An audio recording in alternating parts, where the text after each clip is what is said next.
नमस्कार साथियों, स्वागत है आपका जीएस आईक्यू में। और जैसा कि आपको पता है, हम पढ़ रहे हैं राजस्थान नगरपालिका अधिनियम 2009 और इसमें हम अध्याय 5 को पढ़ रहे थे। इससे पहले वाले वीडियो में उसका नाम था नगरपालिका वित्त और नगरपालिका निधि। इसमें धाराएं हैं 76 से 89 तक, लेकिन इससे पहले वाले वीडियो में हम धारा 76 से लेकर के धारा 80 तक पढ़ चुके हैं। तो अगर आपने वो वाला वीडियो नहीं देखा है तो पहले जा करके उस वीडियो को देखिए। अब इस वीडियो में हम बात कर देंगे धारा 81 से लेकर के धारा 89 तक। तो सबसे पहले हम देखिए, बात करते हैं हम धारा 80 की। धारा 80 में है नगरपालिका निधि का उपयोग। तो नगरपालिका निधि का उपयोग कैसे होगा, ये हम पहले वाले वीडियो में पढ़ चुके हैं। भाई राजस्थान नगरपालिका अधिनियम 2009 जो है उसके अंदर जो भी कानून है, नियम है, उपनियम है, उनको लागू करने के लिए और उसी के अकॉर्डिंग इस निधि का उपयोग किया जाएगा। अब देखिए धारा 81। धारा 81 में दिया हुआ है कि नगरपालिका निधि में से तब तक संदाय नहीं किया जाएगा जब तक कि वह बजट में अनुदान में समाविष्ट नहीं हो। इसका मतलब ये है कि देखो, जब नया साल शुरू होता है तो नगरपालिका पहले अपना बजट बनाती है कि इस जो ईयर है इसके अंदर हम कितना खर्चा करेंगे और किन किन चीज़ों पर करेंगे। ठीक है, अगर मान लो इस साल हमको सड़क बनानी है तो सड़क बनाने के लिए कितने करोड़ रुपए खर्च करने हैं, तो वो पहले से तय हो जाएंगे। एक बार अगर तय हो गए तो फिर आप उसमें काटापीटी नहीं कर सकते। ठीक है, तो इस जो धारा 81 है वो यही बताती है कि नगरपालिका निधि से तब तक भुगतान नहीं किया जाएगा जब तक बजट अनुदानों में शामिल नहीं हो, अर्थात वे ही भुगतान किए जाएंगे जो बजट अनुदान में शामिल किए गए हैं। लेकिन इसके लिए दो शर्तें हैं। अगर आप खर्चा करना चाहते हो तो उसके लिए दो शर्तें हैं। एक तो बजट में अनुमोदन होना चाहिए, ठीक है, और दूसरा कि जो शीर्ष आपने बनाया है, शीर्ष हेड जो आपने बनाया है उसके अंदर पैसे भी होने चाहिए। जैसे कि आपने क्या किया, नगर पालिका को 4 कचरे वाली गाड़ियां खरीदनी है, ठीक है, लेकिन गाड़ियों के लिए जो बजट में जो अनुदान दिया गया था वो दिया गया था केवल 5 करोड़ का। लेकिन अब मान लो कि आपको गाड़ियां खरीदनी है 10 और 10 का खर्चा आएगा कितना, 10 करोड़ मान लो, ठीक है। तो अब जो वाहन जो शीर्ष हेड बनाया गया था, जो एक खाता अकाउंट अलग से बनाया गया था वाहन खरीदने के लिए, उसमें आपने देखा कि उसमें पैसे हैं ही नहीं। तो पैसे नहीं हो तो आप नहीं खरीद सकते। उसमें पैसे भी होने चाहिए और बजट में अनुमोदन भी होना चाहिए, तब आप खर्चा कर पाओगे। लेकिन यह धारा जो है कुछ अन्य भुगतानों पर लागू नहीं होती। वो भुगतान कौन कौन से हैं, वो ये हैं कि मान लो कि जैसे किसी कर या धन का रिफंड करना है, आपने गलती से कर अधिक ले लिया, मान लो टैक्स वसूल रहे थे और टैक्स गलती से ले लिया या फिर किसी और से वसूल लिया, जिससे वसूलना था उससे नहीं वसूला, तो इसको रिफंड करने के लिए आपको बजट में अनुमोदन की आवश्यकता नहीं है, ये आप डायरेक्ट कर सकते हो। दूसरा, संविदाकारों और अन्य व्यक्तियों से जुड़ी डिपॉजिट राशि। इसका मतलब ये है कि मान लो कि जैसे संविदा निकालती है, ठेके निकालती है नगर पालिका, और उस दौरान क्या करती है, सबसे वो कुछ मिनिमम चार्ज लेती है कि जो आवेदन करना चाहता है उससे हम कुछ पैसे लेंगे, वरना तो कोई भी जाके लगा देगा। तो जो एक व्यक्ति को ठेका निकलेगा तो उसको तो दे दिया, बाकी की राशि का क्या होगा, तो बाकी लोगों को वापस देने पड़ेंगे ना, तो वो वापस दे देंगे, उसके लिए अनुमोदन की बजट में आवश्यकता नहीं है। इसके अलावा राज्य सरकार द्वारा लोकहित में किया गया अस्थायी भुगतान। राज्य सरकार ने नगर पालिका को बोला कि भाई आपके कोई अर्जेंट कार्य है, इसके लिए आप भुगतान कर दो, हम आपको वापस कर देंगे, ठीक है। अब खतरनाक रोगों के फैलने पर, मान लो कोरोना फैल गया और नगर पालिका कुछ अनुदान करना चाहती है, कुछ एक्स्ट्रा बेड लगाना चाहती है हॉस्पिटल में, तो उसके लिए अनुमोदन की आवश्यकता नहीं है, उसके लिए आप तत्काल भुगतान कर सकते हो। इसके अलावा नगर पालिका के विरुद्ध किसी आपराधिक न्यायालय की टिकरी या देश के अधीन कोई राशि है और मान लो कोई केस चल रहा है नगर पालिका के ऊपर और उसमें कुछ समझौता करना है या फिर हाई कोर्ट ने बोला कि आपको इतनी राशि देनी पड़ेगी, ठीक है, तो उसके लिए भी आपको अनुमोदन की आवश्यकता नहीं है, वो आप तत्काल दे सकते हैं। नगर पालिका की संपत्ति या मानव जीवन को अचानक भय को टालने के लिए प्राधिकारी द्वारा की गई कार्रवाई, इसके लिए भी कोई अनुमोदन की आवश्यकता नहीं है। वेतन और मजदूरी मद, आप इन सबको याद कर लो। ये क्वेश्चन पूछा जा सकता है कि धारा 81 जो है कौन कौन से मामलों पर लागू नहीं होती है, तो उसमें ये ऑप्शन में आपको मिलेंगे। इसके बाद देखिए धारा 82। धारा 82 लोकहित में तत्काल अपेक्षित संकर्मों के लिए नगरपालिका निधि में से अस्थायी संदाय। राज्य सरकार जो है, अगर राज्य सरकार को नगर पालिका में कोई काम करवाना है, कोई लोकहित का काम है, तो राज्य सरकार क्या करेगी, नगर पालिका को बोलेगी कि भाई आप ये इसके लिए भुगतान कर दो, हम आपको बाद में कर देंगे। नगर पालिका राज्य सरकार से लिखवा के लाएगी और किसको देगी? मुख्य नगर पालिका अधिकारी को। मुख्य नगर पालिका अधिकारी उनको अस्थायी भुगतान कर देगा और उसके बाद में जो जितना खर्चा हुआ है वो राज्य सरकार नगर पालिका को दे देगी। लेकिन ये सब कार्य में जब नगर पालिका ये सारे कार्य करे तो उसके जो नियमित कार्य हैं, जैसे साफ सफाई हो गया, कचरा संग्रहण हो गया, इनमें कोई बाधा उत्पन्न नहीं होना चाहिए। तो धारा 85 क्या कहती है? राज्य सरकार के लिखित आदेश से नगर पालिका लोक हित में तत्काल अपेक्षित काम के लिए मुख्य नगर पालिका अधिकारी से अस्थायी भुगतान करवा सकती है, लेकिन इससे नगर पालिका के सामान्य कार्य है उसमें हस्तक्षेप नहीं होना चाहिए। इस प्रकार किए गए सभी कार्यों की लागत राज्य सरकार द्वारा नगर पालिका निधि में जमा कर दी जाएगी। यह हो गई धारा 82। अब हम देखते हैं धारा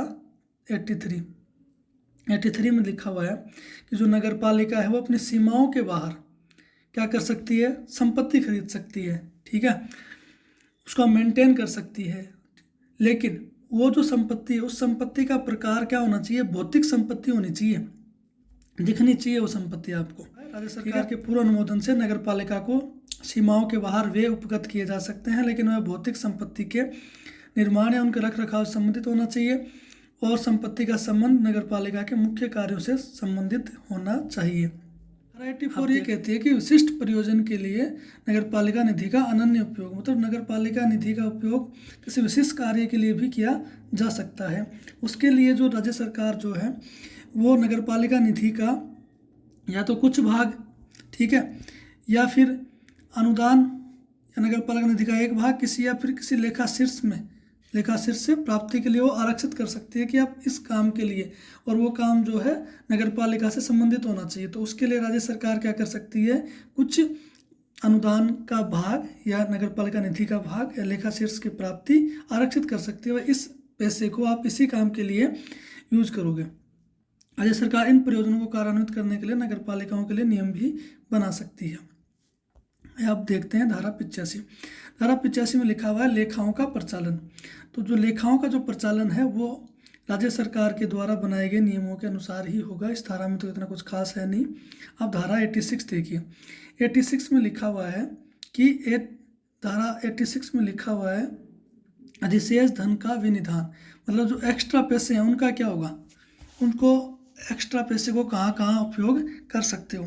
पहली बात तो मान लो किसी लेखा शीर्ष में उपलब्ध धन है, उसको उपयोग नहीं किया जाना है, अभी तत्काल नहीं किया जाना, भविष्य में कर सकते हैं, कोई दिक्कत नहीं है। तो उस लेखा शीर्ष में क्या करेंगे? ये लेखा शीर्ष है, इसमें ये मान लो कोई लेखा शीर्ष है, इसमें पैसे एक्स्ट्रा है, तो हम क्या करेंगे? दूसरे लेखा शीर्ष में क्या करेंगे? इस पैसे को ट्रांसफ़र कर देंगे। पहला काम तो हम ये कर सकते हैं। लेकिन अगर ये वाणिज्यिक शीर्ष है, मतलब किसी बाजार योजना से संबंधित है या मार्केटिंग से संबंधित है, तो इस योजना को इसी शीर्ष के जो पैसे हैं वो हम इसमें ट्रांसफ़र नहीं कर सकते। इसको ट्रांसफ़र करने के लिए दूसरा जो शीर्ष है वो भी वाणिज्यिक परियोजनाओं का ही होना चाहिए। पहली बात तो ये होगी। हम क्या कर सकते हैं? अधिशेष जो धन है उसको स्थानांतरण कर सकते हैं दूसरे शीर्ष में। दूसरा काम हम ये कर सकते हैं कि अगर धन का हस्तांतरण नहीं हो रहा है दूसरे उसमें, तो हम सरकारी प्रतिभूति या लघु बचत योजना में निवेश भी कर सकते हैं उस पैसे को। तो ऐसे अधिशेष धन का उपयोग कर सकते हैं। उसके बाद में इसके अलावा और क्या कर सकते हैं? जो एक्स्ट्रा जो पैसा है उसका और क्या कर सकते हैं? तो उसमें हम ये कर सकते हैं कि अनुसूचित बैंक में ब्याज पर जमा कराया जा सकता है उस पैसे को। इसके अलावा निवेश से, और जो निवेश से जो लाभ होगा या फिर हानि होगी वो उसी लेखा शीर्ष में जमा किया जाएगा जहाँ से वो धन निकाला गया था। तो ये हो गया अधिशेष धन का उपयोग कहाँ कहाँ कर सकते हैं। या तो आप स्थानांतरण कर सकते हो दूसरे लेखा शीर्ष में, या फिर आप उसका लघु सरकारी प्रतिभूति खरीद सकते हो, या अनुसूचित बैंक में ब्याज पर जमा करवा सकते हो, और इससे जो लाभ होगा या हानि होगी वो उसी लेखा शीर्ष में जमा किया जाएगा जिससे यह धन निकाला गया था। अब देखते हैं धारा 87 में लिखा हुआ है कि नगर पालिका का बजट प्राकलन तैयार करना। अब बजट प्राकलन तैयार कौन करेगा?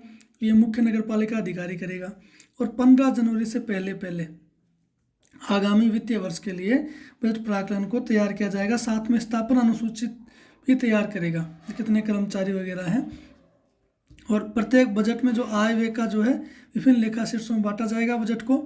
और भविष्य में कितना ऋण लेंगे या कितना खर्चा करेंगे, वो सारी बातें इसमें बताई जाएंगी। बजट को 31 जनवरी से पहले डेट याद कर लेना, 15 जनवरी से ये पहले तो ये मुख्य नगर पालिका अधिकारी करेगा और 31 जनवरी से पहले चेयरमैन के सामने प्रस्तुत करेगा। और अनुमोदन के लिए नगर पालिका को प्रस्तुत करने से पहले वित्तीय प्राक्कलन जो समिति है उसके द्वारा अनुमोदन होना इसका आवश्यक है। उसके बाद में 15 फरवरी तक बजट पास हो जाना चाहिए, 15 फरवरी तक। उसके साथ वार्षिक तालिका और अन्य विवरण भी संलग्न किए जाएंगे। अगर याद रखने वाली बात यह है कि राज्य सरकार की अनुमति के बिना बजट में आप क्या क्या नहीं कर सकते, ये इंपॉर्टेंट है, इसको आप याद कर लेना। जैसे आप नए वाहन नहीं खरीद सकते, कोई स्थायी संपत्ति नहीं खरीद सकते, नए पदों का सृजन भी नहीं कर सकते, पदों पर नियुक्ति नहीं दे सकते। मान लो कि रिजल्ट आ गया, सिलेक्शन हो गया, लेकिन आप नियुक्ति नहीं दे सकते। किसी व्यक्ति या निजी संस्थान को अनुदान नहीं दे सकते, पैसे नहीं दे सकते। ठीक है, ये सारे काम हम बजट में बिना राज्य सरकार की अनुमति के नहीं कर सकते। अब देखते हैं धारा 88। धारा 88 में क्या है? धारा 87 में देखा बजट प्राक्कलन तैयार करना मुख्य नगर पालिका अधिकारी करेगा। 15 जनवरी से पहले 31 जनवरी से पहले चेयरमैन को देगा। 15 फरवरी से पहले बजट पास हो जाएगा। हम देखेंगे बजट प्राक्कलन की मंजूरी, तो नगर पालिका बजट प्राक्कलन पर विचार करेगी। सारे लोग बैठ जाएंगे, विचार करेंगे, उसके बाद उसमें कोई आवश्यक परिवर्तन होगा तो वो कर लेंगे और 15 फरवरी से पहले बजट को पास करेंगे और उसकी एक फोटोकॉपी जो है स्थानीय निकाय में निदेशक को सौंपेंगे। राज्य सरकार लोक हित में बजट में परिवर्तन करने के लिए कह सकती है और यह नगर पालिका के लिए बाध्यकारी होंगे। राज्य सरकार को लगता है कि यहाँ पर और परिवर्तन होना चाहिए तो राज्य सरकार कह सकती है, ये करने पड़ेंगे नगर पालिका को।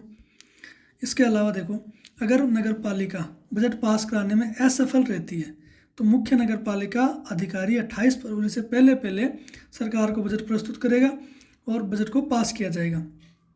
ऐसा कोई भी व्यय जो बजट में अनुमोदित नहीं है उसके लिए धनराशि नहीं दी जाएगी। अगर बजट में अनुमोदन नहीं किया गया तो उस काम के लिए पैसे नहीं दिए जाएंगे।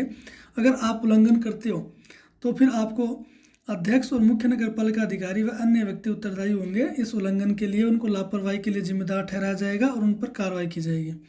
ये हो गई अपने धारा 88। अब धारा 89 में दिया हुआ है बजट अनुदान में परिवर्तित करने की शक्ति। तो इसमें देखिए, नगर पालिका वित्त समिति की सिफारिश पर किसी वित्तीय वर्ष के दौरान समय समय पर बजट में परिवर्तन भी कर सकती है। किसी भी शीर्ष के अधीन बजट अनुदान की रकम बढ़ा सकेगी या घटा सकेगी। इस विशेष या अप्रत्याशित आवश्यकता को पूरा करने के लिए बजट अनुदान प्रस्तावित भी कर सकती है। किसी एक शीर्ष की राशि दूसरे शीर्ष में अंतरित कर सकती है। किसी शीर्ष के अधीन बजट अनुदान की रकम को घटा भी सकती है, बढ़ा भी सकती है, लेकिन वित्तीय समिति की सिफारिश पर नगर पालिका ये सारे काम करेगी। धारा 89। अब देखते हैं धारा 89A। धारा 89A में दिया हुआ है कि जो नगर पालिका में जो गरीब भी रहते हैं तो उनकी आधारभूत विकास हेतु निधि का गठन अलग से किया जाएगा। ठीक है, तो वार्षिक बजट का कम से कम 25% जो खर्च है वो नगरीय गरीबों की आधारभूत विकास योजनाओं के लिए किया जाएगा। जैसे उनके लिए घर हो गया, साफ सफाई हो गई, ठीक है, सीवरेज की व्यवस्था हो गई, वो सारे काम, शिक्षा हो गई, स्वास्थ्य होंगे, इन सब के लिए खर्च किया जाएगा 25%। आधारभूत सेवा में क्या क्या शामिल है? पानी, शौचालय, नालियाँ, सीवरेज, स्ट्रीट लाइट, कचरा प्रबंधन, प्राथमिक शिक्षा आदि सम्मिलित हैं। अगर मान लो कि एक वर्ष में ये 25% खर्च नहीं कर पाए तो इसका मतलब ये नहीं है कि जो बच गया वो पैसा नगर पालिका निधि में चला जाएगा। नहीं, वो उपगत नहीं होगा, वो अगले साल खर्च किया जाएगा। इस फंड के नाम से राष्ट्रीयकृत बैंक में अलग से खाता भी खोला जाएगा। फंड का लेखांकन अलग से, साथ ही फंड का लेखांकन अलग से किया जाएगा और फंड का आवंटन और उपयोग वार्षिक बजट में दर्शाया भी जाएगा। इसके अलावा देखिए, इस फंड में निम्नलिखित राशि सम्मिलित होगी। इस फंड में कौन कौन सी राशि सम्मिलित होगी?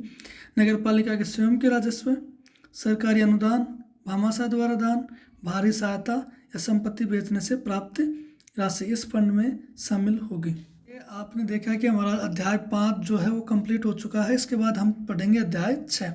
इस अध्याय में हमने पढ़ी है धारा 76 से लेकर के 89 तक। तो मैं आशा करता हूँ कि आपको धारा 76 से 89 तक समझ में आई होंगी और नेक्स्ट वीडियो तक आप इन धारा 76 से 89 तक इनको याद कर लीजिए। उसके बाद हम पढ़ेंगे धारा 101 से लेकर के 140 तक। अध्याय 7 को पढ़ेंगे। अध्याय 6 हमारे सिलेबस में नहीं है, इसलिए हम उसको नहीं पढ़ेंगे। मिलते हैं नेक्स्ट वीडियो में। धन्यवाद।